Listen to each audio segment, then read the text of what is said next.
Competition जैसी कोई चीज नहीं होती। कंपटीशन नाम के शब्द को अपने दिमाग पर हावी मत होने दो, क्योंकि कंपटीशन खेल का सिर्फ एक हिस्सा है, पूरा खेल नहीं है। आप चाहे किसी भी बिजनेस में हो, अपने कॉम्पिटिटर्स को कभी भी पलट कर जवाब मत दो, बस अपना काम करो।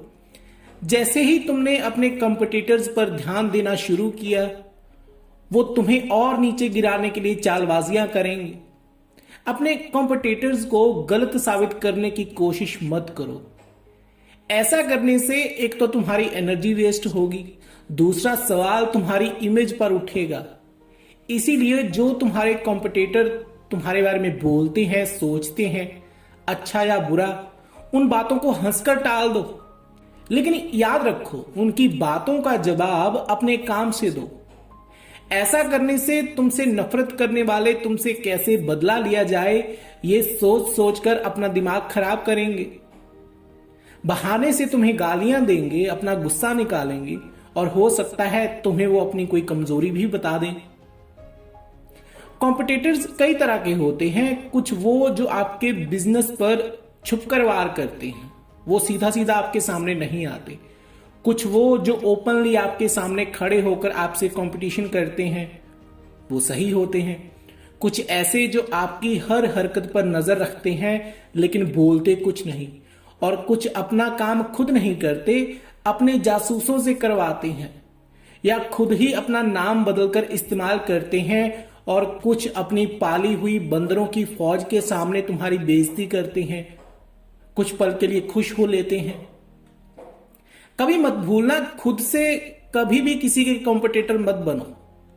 अपना काम इतनी सफाई और इतने सही तरीके से करो कि देखने वाले को वो काम बड़ा ही आसान लगे, और वो तुम्हारा कॉम्पिटिटर बनने के बारे में सोचे, उसे लगे कि वो तुम्हें हरा देगा। राजनीति और बिजनेस दोनों ऐसी चीजें हैं जिसमें तुम्हें तारीफ से ज्यादा बेइज्जती का, नेगेटिविटी का फायदा उठाना आना चाहिए।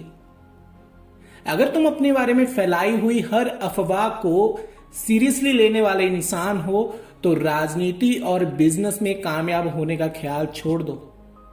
ये जो बड़ी बड़ी कामयाब और प्राइवेट प्रोडक्ट सेलर कंपनीज होती हैं, इनके मालिक सिर्फ अपनी पॉजिटिव मार्केटिंग नहीं करते। हर 2-3 साल में ये कोई ना कोई ऐसी ट्रिक चलाते हैं कि इनकी कंपनी की नेगेटिविटी वाली मार्केटिंग हो, नेगेटिव मार्केटिंग हो।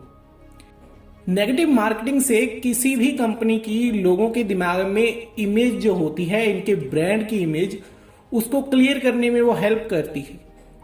पॉजिटिव और नेगेटिव मार्केटिंग को अच्छी तरह एनालाइज करने के बाद वो अपनी कंपनी की कामयाबी को टिकाए रखने के लिए तीसरी चाल चलते हैं कि आगे क्या करना चाहिए।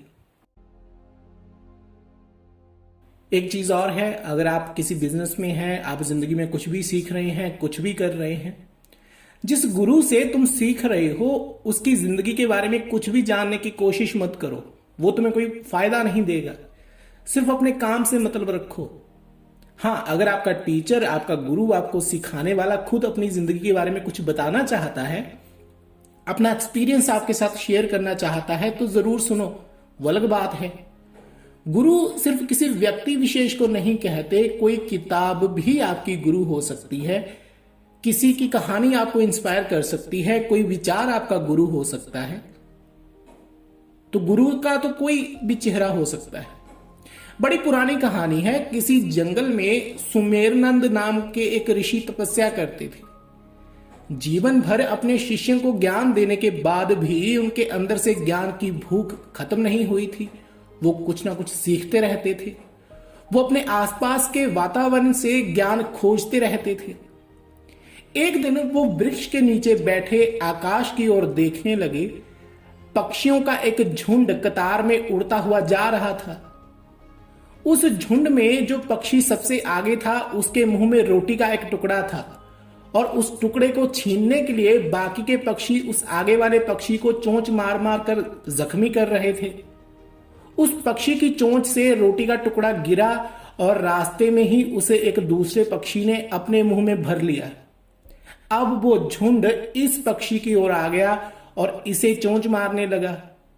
पहले वाला पक्षी नीचे वृक्ष की टहनी पर आकर बैठ गया। ऋषि सुमेर नंद ने अपने हाथ जोड़कर उसे संकेत करते हुए कहा, हे पक्षी, आज से तू भी मेरा गुरु हुआ। तूने आज मुझे सिखाया है कि जिस वस्तु पर ज्यादातर लोग अधिकार जमाते हैं उसे छोड़ देना चाहिए। तो गुरु कोई भी हो सकता है। आपको गालियां देने वाले इंसान भी आपके गुरु हो सकते हैं, कोई गालियां देने वाला भी आपका गुरु हो सकता है। वो आपको कम से कम इतना तो सिखा ही देता है कि बुद्धिहीनता कैसी चीज होती है। छोटी छोटी बातों को अपना मूड खराब करने मत दो। कॉन्फिडेंस से भरे हुए सेंस ऑफ ह्यूमर के साथ सोचो। अगर तुम्हें अपने कॉम्पिटिटर की छोटी सी कामयाबी और उसके कुछ शब्द तुम्हारे आत्मसम्मान के तेज को ठंडक देकर बुझा रहे हैं, तो इसमें तुम्हारी गलती मानी जाएगी, उसकी नहीं, क्योंकि वो तो अपना काम कर रहा है। तुम जो भी अपने आसपास देखते हो, सुनते हो, उसके उलट भी उतना ही सही और सच होता है। जैसे कि कई लोगों को आपने कहते हुए सुना होगा कि पैसा सब कुछ नहीं होता, वहीं कुछ लोग कहते हैं कि पैसे के बिना भी कुछ नहीं होता। अलग अलग सिचुएशंस में दो विरोधी विचार भी एक जैसे हो जाते हैं। थोड़ी सी कामयाबी से खुश होकर मेहनत का त्याग नहीं करना चाहिए। कभी भी ये मत सोचो कि अगर तुमने अपने कॉम्पिटिटर को नीचे दिखा दिया है या उसे पीछे छोड़ दिया है तो तुम कामयाब हो गए। नहीं, हमेशा अपने कॉम्पिटिटर की तरफ ध्यान रखो, लेकिन कोई जवाब मत दो। बस अपना काम करते जाओ और तुम्हारे कॉम्पिटिटर खुद ही तुमसे दूर हो जाएंगे, क्योंकि वो समझ जाएंगे कि वो तुमसे नहीं जीत सकते। तो सतर्क रहो, लेकिन थोड़े लापरवाह रहो।